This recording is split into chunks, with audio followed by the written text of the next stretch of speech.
에서 도망하고 무서워하여 아무에게 아무 말도 하지 못하더라. 아멘.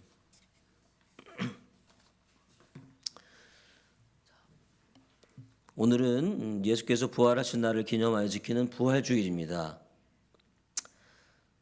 부활주일에는 어떤 인사가 없을까요? 해피이스터입니까? 해피이스터. 예, 부활주일입니다. 우리 옆 좌우에 계신 분에게 우리 이렇게 고백하면서 인사는 아니지만 고백합시다. 예수께서 부활하셨습니다. 네. 이 부활절, 부활주일은 또 기독교 절기의 큰 기둥이죠. 특히 우리 개신교회에서는 두 가지 큰 절기가 있어요. 부활절과 성탄절.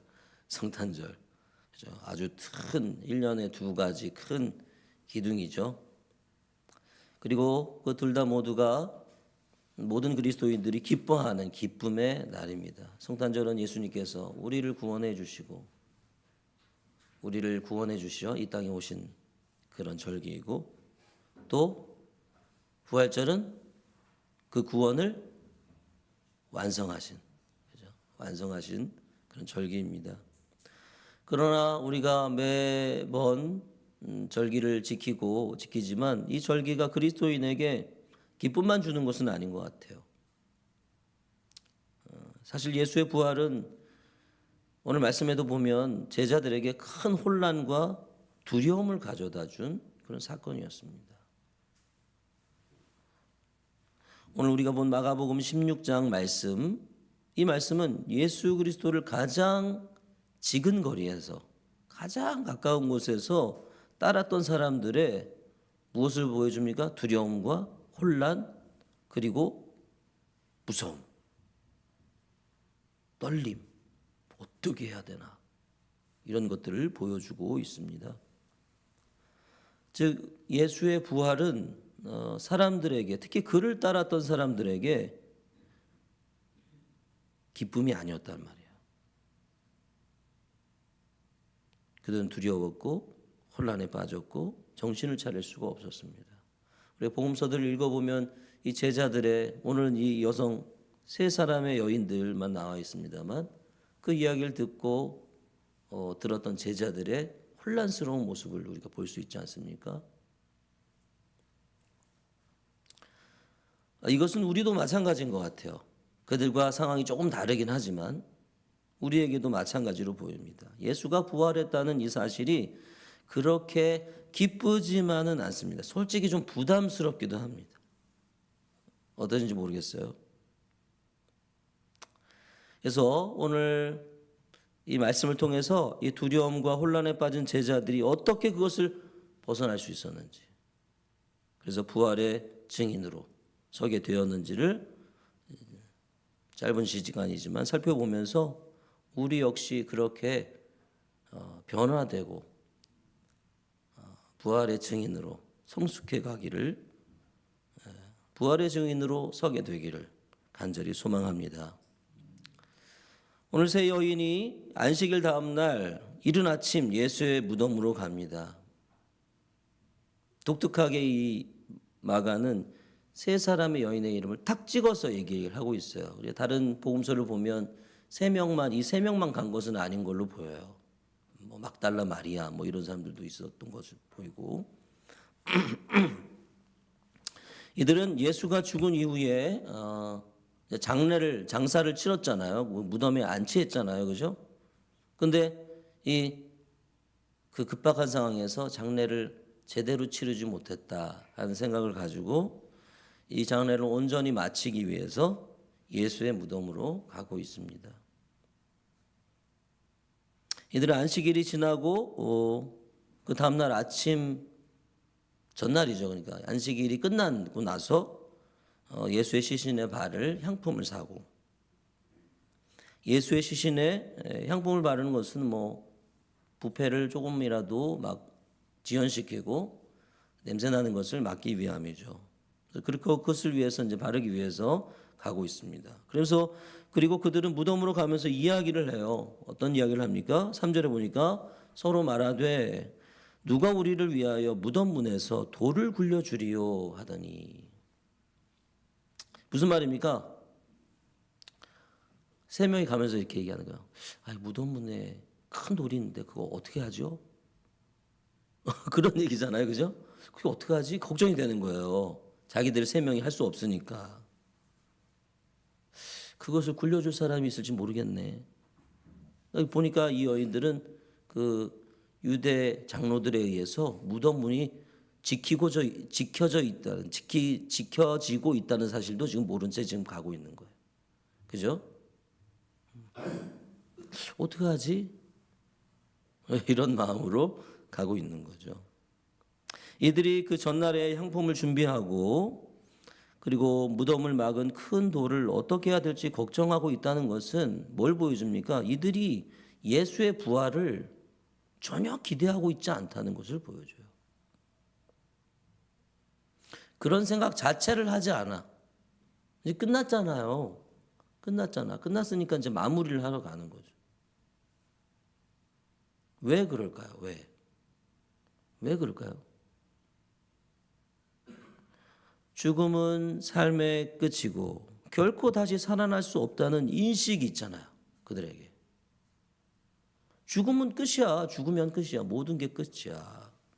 결코 사람은 다시 살아날 수 없다라는 그 인식 아래 이 세상이 돌아가고 있기 때문에 그렇습니다. 그리고 그 세상 속에서 우리도 그 여인들도 살아가고 있잖아요. 지금도 그렇지 않습니까? 우리도 마찬가지로 지금도 죽음이 삶의 끝이라는 인식은 여전히 작동하고 있어요. 그때나 지금이나. 심지어 그것은 너무 확고해서 진리다 이렇게 여겨지는 거죠. 진리다.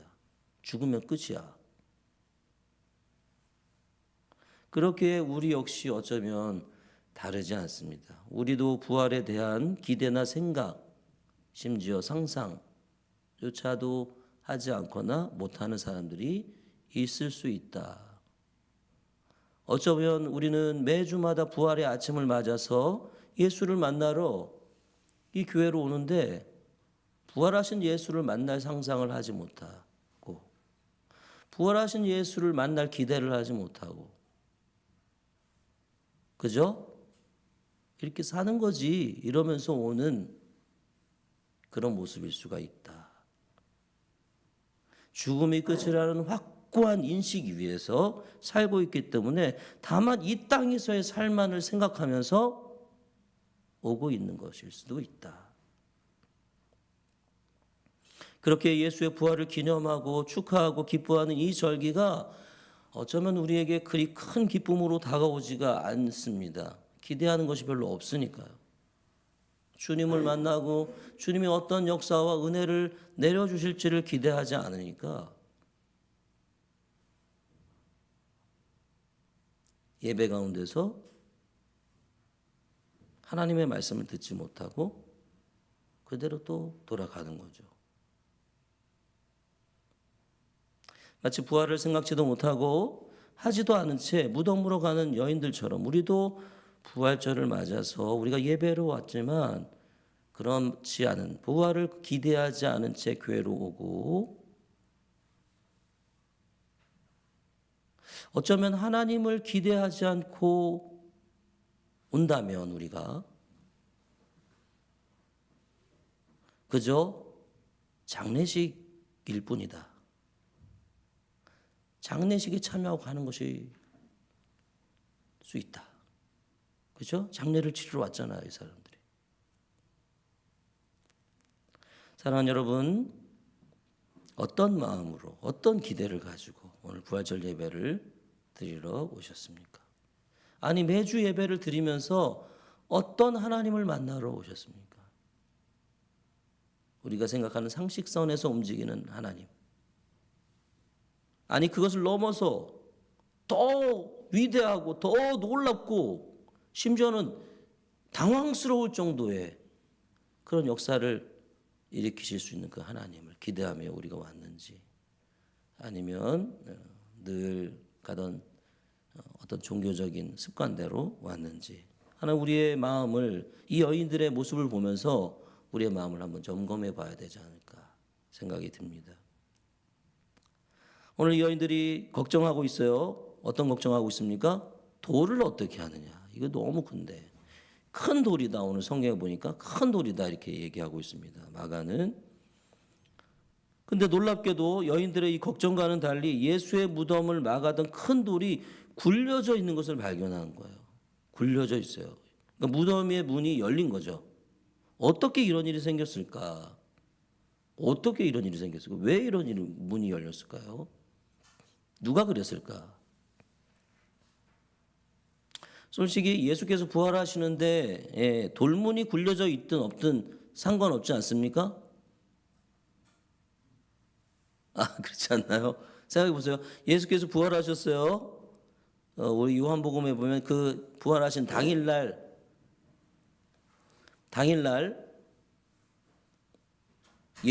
제자들이 있는 곳에 예수님이 찾아오셨잖아요. 어떻게 찾아오셨어요? 갑자기 나타났단 말이에요.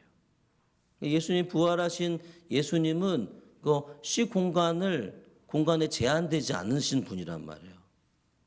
그죠? 엠마오로 가는 두 제자를 만나고 그들과 함께 식사하려고 하는 순간 사라지셨잖아요. 그죠? 부활하신 예수는 시공간에 제한된 그런 분명히 육신을 가지고 계셨지만 제한된 그런 분이 아니었단 말이에요. 그러니까 돌문이 이렇게 막혀 있든 열려 있든 예수께는 상관이 없는 거예요. 그죠? 얼마든지 이 안에서 바깥으로 나갈 수 있으니까. 왜 그랬을까? 왜 돌문이 굴려져 있을까? 여인들 때문이죠. 여인들 때문에. 여인들이 이 무덤에 오는 것을 도와주는 거죠. 도와주신 거예요. 아무런 기대도 없는 여인들을 위해서 하나님은 돌문을 열어놓으십니다. 우리가 아무런 기대도 하지 않고 이 자리에 왔을지라도 하나님이 이렇게 열어놓고 우리를 이렇게 맞아주고 계시다. 우리가 들어올 수 있도록, 그 안으로 들어올 수 있도록, 그 안에서 정말 놀라운 것을 발견할 수 있도록, 들을 수 있도록 돌문을 딱 열어놓고 주님이 우리를 기다리고 계시다. 그러나 오늘 본문에 보니까 말씀 보니까 그것보다 더 중요한 뭔가를 위해서 하나님은 큰 돌을 굴려가지고 무덤을 열어놓으셨습니다. 그것은 바로 뭡니까? 예수의 부활을 여인들에게 알려주기 위함입니다. 그리고 여인들이 보여주기 위함이에요. 예수가 누웠던 자리, 예수가 계셨던 자리를 한번 봐라. 없다. 예수는 살아나셨다. 여인들이 아무런 기대 없이 이렇게 왔는데 돌이 굴려진 것을 보고 깜짝 놀랐을 것 같아요. 그럼 걱정을 하고 왔는데 돌문이 열려 있어. 굴려져 가지고. 이게 누가 열어놨지? 근데 어떤 생각이 들었을까요, 그때는? 왜 열려져 있지? 이런 생각도 했을 것 같아요. 그렇지 않아요? 돌문을 굳이 열어놓을 이유가 없잖아요. 원래 닫아놓는 건데 무덤이고. 의아한 마음으로 들어갔을 것 같아요. 어쨌든 그리고 들어갔는데 거기에 흰옷 입은 한 청년이 있었다 그랬어요. 흰옷 입은 청년. 오늘 밤에 사람처럼 보이는데 흰옷을 입었다. 그 모습을 보면서 마가는 이 청년이 이 존재가 인간과는 다른 자인 것을 은근히 드러내고 있습니다. 예수님께서 변화산에 올라가셨을 때 인간이 그죠? 어떤 것으로도 할 수 없는 하얗게 이렇게 깨끗한 하얀 빛, 막 쳐다볼 수 없을 정도의 하얀 빛으로 빛나셨다고 그랬잖아요. 그러니까 그 흰옷 입은 자, 어떤 영적인 존재임을 은근히 드러내고 있어요. 깜짝 놀라죠. 여러분 생각해 보세요. 무덤이 열려 있고 들어갔는데 거기에 한 청년이 있다가 앉아 있는 것을 보면 진짜 놀랐을 것 같아요. 그래서 나는 또 생각하기에는 왜 여자들만 이렇게 갔나. 보니까 남자들은 다 도망가고 없는 거지. 그죠? 남자들은 다 숨어버렸어요. 여기에 이렇게 나타나서 무덤에 갈 용기가 없는 사람들이에요. 남자들은 보니까. 그래서 들어갔더니 영적인 존재를 보고 깜짝 놀라죠. 그러나 청년이 뭐라고 합니까? 놀라지 말아라. 놀라지 말아라. 여인들이 찾아온 이유를 얘기합니다. 알고 있어요. 예수 때문에 왔구나. 예수 때문에 왔구나. 나사렛 예수를 찾는구나. 그러면서 충격적인 이야기를 합니다. 6절 그가 살아나셨고 여기 계시지 아니하니라. 보라 그를 두었던 곳이니라. 자리를 여자들은 무덤이 어딘지는 알았겠지만 어떤 자리에 어떻게 누웠는지는 몰랐을 거 아닙니까? 가리키면서 그를 두었던 곳이다. 바라 없다. 여기 계시지 않다. 그러면서 청년은 말합니다. 가서 그의 제자들과 베드로에게 이르기를 예수께서 너희보다 먼저 갈릴리로 가시나니 전에 너희에게 말씀하시던 대로 너희가 거기서 배우리라 하라. 그 말을 전해 주어라. 제자들에게 이렇게 이야기했습니다. 근데 여인들에게 이 말씀은 잘 들어오지 않았던 것 같아요. 물론 들어왔는지 안 들어왔는지는 모르겠으나 지금 뒤에 반응을 보면 막 무덤 도망치듯 도망치듯 도망쳤다 그랬어요. 막 정신을 못 차리고 무서움에서 벌벌 떨면서. 그러니까 그 천사가 말했던 그 제자들에게 전해주라고 했던 그 얘기는 뭐 잘 안 들려왔을 것 같아요. 요즘 말로 멘붕이 온 거죠. 그래서 오히려 아무에게도 말을 못했다. 이렇게 마가가 기록합니다. 8절이죠. 아무에게 아무 말도 하지 못하니라. 여러분 소중한 사람이 떠나면 남은 자들은 그 죽음이 좀 꿈이기를 간절히 바라기도 합니다. 그죠? 사람이 그렇잖아요. 너무 보고 싶으면 때로는 그가 다시 살아나면 좋겠다. 그죠? 그런 생각도 하기도 합니다. 생각으로. 그럴 일은 없지만 그런 생각을 하기도 해요. 근데 만약에 그런 일들이 딱 벌어지면 어떻게 될 것 같아요? 와 너무 좋을까요? 좋지 않아. 오히려 이거 정신 못 차리는 거죠. 이게 뭐지? 혼란에 빠지겠죠. 이게 뭐야? 이럴 수 있어? 오히려 두렵고 혼란에 빠지게 되는 거죠. 왜 그렇습니까? 왜 혼란에 빠져요? 왜 두려워요? 이 세상의 질서로는 이런 일이 있을 수가 없기 때문에 그래요. 아무리 내가 사랑하는 사람이라도 다시 죽었는데 다시 나타나면 귀신 아니야? 뭐 이렇게 되는 거잖아요. 죽으면 끝이라는 인식 아래서 돌아가는 세상 속에서 나도 살고 있기 때문에 그런 일이 벌어지면 정신 못 차리는 것이죠. 이 세연이 그런 것이죠. 어떤 생각도 없이 어떤 기대도 없이 그저 장례를 온전히 마치기 위해서 왔어요. 어떤 마음으로? 그 사랑하는 예수, 자기가 계속 쫓아다녔던 그 예수. 이 여인들이라고 했지만 이 여인들도 제자입니다. 제자 여러분. 12사도 제자에 들진 않았어도 다들 제자들이에요. 예수를 따라다닌 사람들이었어요. 그 사랑한 그 예수의 장례를 잘 치르기 위해서 사랑하는 그분을 위해서 딱 왔는데 딱 없다 살아났다 하니까 거기 안에서 천상의 존재를 만나고 거기서 자신들의 이 생각과 개념으로는 이해할 수 없는 완전히 다른 세상 이야기를 들었고 보았습니다. 근데 기쁨보다는 당혹이었고 충격이었죠. 여러분 진리라고 하는 것은 우리에게 기쁨보다는 당혹감을 주는 것 같아요. 이게 뭐지? 이렇게 해야 된다고? 원수를 사랑하라. 여러분 기쁩니까? 어떠세요? 예수님이 미워하는 마음만 있어도 살인한 거야. 어떠세요, 여러분? 그렇군요. 이런 사람 별로 없어요. 어떻게 그럴 수 있지? 그럼 나 어떻게 살지? 그죠? 진리는 우리에게 기쁨을 주지 않아요, 사실은. 충격을 주죠. 당혹감을 주죠. 진리 앞에서 자기가 드러날 때 부끄럽죠. 숨으려고 하죠. 마치 에덴 동산에서 아담과 하와처럼 하나님이 거니시는 소리를 듣고 숨어버렸던 아담과 하와처럼. 그래서 여러분, 왜 당혹과 충격을 줍니까? 내 생각과는 너무 다르기 때문에 그래요. 내가 살아가는 이 세상의 질서와 흐름이 아니란 말이에요. 원수까지도 사랑해라. 이게 어떻게, 이 세상은 뭐예요? 한 대 치면 두 대 쳐야 되고 다시 못 일어나게 해야 되는데 원수를 사랑하라 하셨으니 완전 충돌이죠. 충돌. 내 생각과 완전 충돌이란 말이에요. 그래서 여러분, 진리를 받아들이기보다는 어떻게 합니까? 거부하죠. 나는 그렇게 못 살아. 그래서 이 여인들은 두려움과 충격과 당혹감 속에서 무덤을 도망치듯 떠납니다. 그리고 아무 말도 못해요. 아무 말도.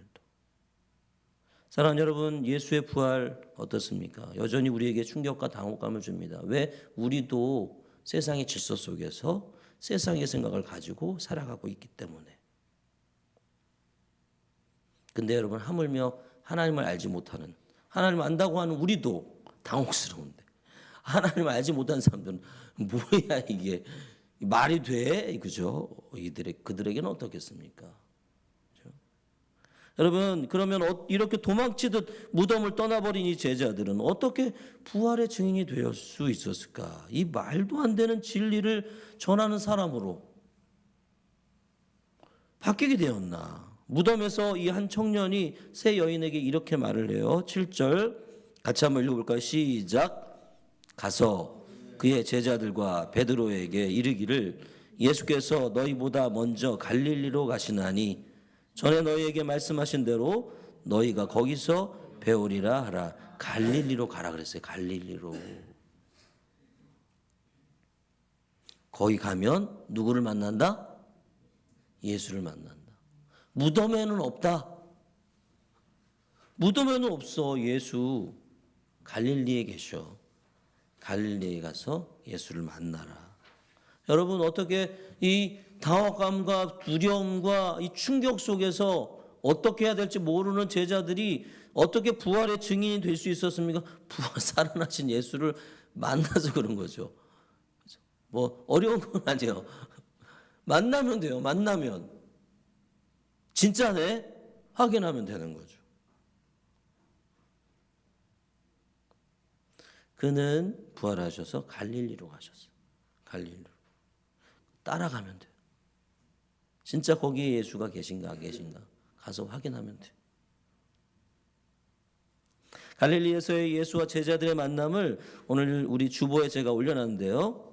요한복음 21장 말씀이 보여주고 있어요. 요한복음 21장. 우리가 너무 길어가지고 다 실을 수 없어서 조금만 실었습니다. 9절부터 13절까지 실었는데 참 이 부분이 참 너무 감동이 되고 저는 은혜가 되어가지고 이 부분을 특별히 올렸어요. 9절부터 13절을 한번 읽어볼까요? 같이 시작. 육지에 올라보니 숯불이 있는데 그 위에 생선이 놓였고 떡도 있더라. 예수께서 이르시되 지금 잡은 생선을 좀 가져오라 하시니 시몬 베드로가 올라가서 그물을 육지에 끌어올리니 가득히 찬 큰 물고기가 153마리라. 이같이 많으나 그물이 끊어지지 아니하였더라. 예수께서 이르시되 와서 조반을 먹으라 하시니 제자들이 주님이신 줄 아는 고로 당신이 누구냐 감히 묻는 자가 없더라. 예수께서 가셔서 떡을 가져다가 그들에게 주시고 생선도 그와 같이 하시니라. 아멘. 여러분, 우리가 요한복음 21장 그 앞에 부분을 보면 알겠지만 이 두려움과 혼란 속에서 무엇을 어떻게 해야 될지 모르고 야 어떻게 하지 이제 우리? 그런 제자들이 베드로가 난 물고기나 잡으러 갈란다. 6명이 따라 나셔요. 6명이. 그래갖고 갈릴리 바다로 간단 말이에요. 밤새도록 물고기를 잡는데 물고기를 잡을 수가 없습니다. 근데 거기에서 예수는 뭘 준비하셨어요? 조반. 조반이 뭡니까? 아침 식사. 여러분 한번 생각해 보세요. 상상해 보세요. 예수와 함께 갈릴리 그 해변에서 아침 식사를 탁 한다. 나만 좋은가? 여러분 한번 생각해 보세요. 예수님과 함께 갈릴리 해변에 어떤 의자든 다 이렇게 탁자 이렇게 의자하고 테이블하고 의자가 같이 붙어 있는 거 있잖아요. 캠핑장 같은 데 가면 다 그런 데서 다 같이 착 앉아가지고 예수님과 함께 딱 밥을 먹는, 저도 그렇게 한번 해보고 싶어요. 예전에 이스라엘 거기 가니까 그 시기가 날이 좋은 때였거든요. 덥기 전에 가니까 갈릴리 해변에 갔는데 모두 다 그런 데는 아니겠지만 너무 좋더라고요. 푸릇푸릇하게 막 올리고 물도 잔잔하고 막 거기에서 막 사람들이 막 배경으로 사진 찍고 막 그랬었는데 거기에 이제 이런 탁자들이 이렇게 딱 놓인 거예요. 거기 앉아가지고 바람도 선선하게 싹 불고 너무 좋더라고. 거기 딱 앉아가지고 예수님과 딱 이렇게 밥을 먹는. 뭘 먹어도 좋을 것 같아. 거기서 한식을 먹든 배드로 고기를 먹든 한번 해보고 싶습니다. 예수와 함께 아침 식사. 부활하신 예수께서 진리 앞에서 충격받고 혼란스러워하는 제자들을 만나기 위해서 거기서 기다리고 있어요. 화려하고 풍성하지는 않아도 그들이 늘 먹던 물고기 그리고 빵, 이것을 아침으로 준비하시고 기다리고 있어요. 예수님이. 그 예수, 부활하셔서 아침을 준비하고 나를 기다리시는 예수를 만날 때 이 세상의 질서와 가치에 물들은 내가 바뀌게 되죠. 아, 이게 끝이 아니구나. 그렇게 지금까지 살아왔는데, 죽으면 끝이라고 생각하고 살아왔는데 그 질서가 다가 아니구나. 바뀔 수 있구나. 바뀌는구나. 부활하신 주 예수 그리스도를 인격적으로 만날 때 받아들일 수 없었던 진리를 받아들이게 돼요. 원수까지도 사랑해라. 그래야죠. 이게 되는 거예요. 예수님을 인격적으로 만날 때. 부활하신 주 예수 그리스도를 늘 만날 때 진정한 부활의 기쁨. 이게 너무 기쁜 일이구나. 부활의 증인까지 우리가 이룰 수 있게 되는 것이죠. 여러분, 제자들이 부활하신 예수를 요한복음 21장에 그 한 번만 만나뵌 것은 아닙니다. 이미 그 전에도 예수를 만났어요. 부활하신 그날 밤에도 제자들을 찾아오셨고 거기에 도마가 없어가지고 여드레 후에 찾아오셨다고 그랬어요. 또 여드레 후에. 그래서 도마에게 야 만져봐라 했잖아요. 넌 나를 본고로 믿느냐?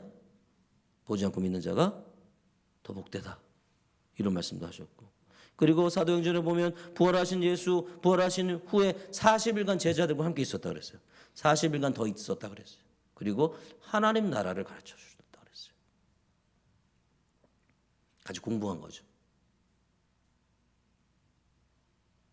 부활하신 예수를 한 번 만났다고 부활의 기쁨을 누리고 부활의 증인으로 서는 것은 아닙니다. 우리는 예수를 그래서 늘 만나야 돼요. 매일 만나야 돼요. 여기 요한복음 말씀에 조반이라는 말이 마음에 참 와닿습니다. 저는 조반, 아침 식사. 예수를 만나는 시간이 반드시 아침이어야 한다는 이야기는 아닙니다.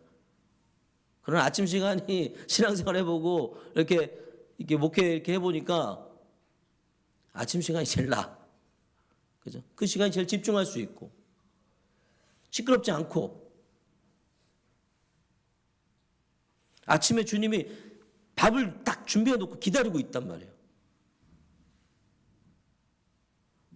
그러니까 아침에 가면 아침밥을 딱 주시고 아니 점심을 준비하실 수도 있어요. 점심에 딱 예수님께 가면 점심을 준비해 주시고 같이 먹고 저녁일 수도 있겠죠. 우리는 텐텐텐 여러분 잘하고 계십니까? 텐텐텐을 진행하고 있으니까 자연스럽게 아침에 주를 만나게 됩니다. 텐텐텐 열심히 참여하시면 만나게 되죠. 주님께서 아침을 준비해 놓으시고 우리를 기다리고 계십니다. 이 쉬운 만남은 아니에요. 그분은 하나님이니까. 우린 인간이고 그분은 하나님이잖아요. 그렇다고 뭐 가면 눈에 갑자기 딱 보이고 뭐 같이 얘기하고 뭐 이렇게 쉽게 되는 건 아니에요. 그 안에서 그에게 집중하고 그를 바라보고 할 때 조금씩 그의 생각, 그의 말씀 이런 것들을 듣게 되고 알게 되고 그러면서 관계가 깊어지는 것이죠. 시간이 걸립니다. 그러니까 매일 만나야 돼요. 풍성한 은혜와 사랑으로 그것을 준비해 놓고 우리를 기다리고 있다. 사랑하는 여러분, 주님을 매일매일 만나는 저와 여러분 될 수 있기를 바랍니다. 예수와 함께 조반을 한번 드세요. 너무 좋은 곳에 가서 예수님과 함께 식사를 한다고 생각해 보세요. 밥을 먹는다고 생각해 보세요. 너무 좋을 것 같아요. 너무 좀 이렇게 너무 높은 분을 만나서 할 말이 없을 거나 모르겠으나 이게 이제 우리도 높은 사람 만나면 할 말이 별로 없잖아요.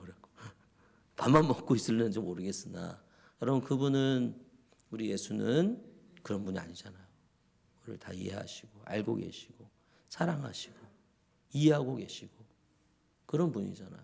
그분을 만나서 그와 조반을 먹고 점심도 먹고 저녁도 먹고 이게 뭐야? 아침, 점심, 저녁을 다 먹는 사람은 어떤 사람이에요?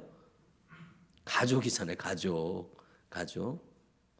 가족도 요즘 아침, 점심, 저녁 다 못 먹는데 늘 함께 그와 다니면 여러분 부활의 기쁨이라는 것이 무엇인지를 알 수 있지 않을까요?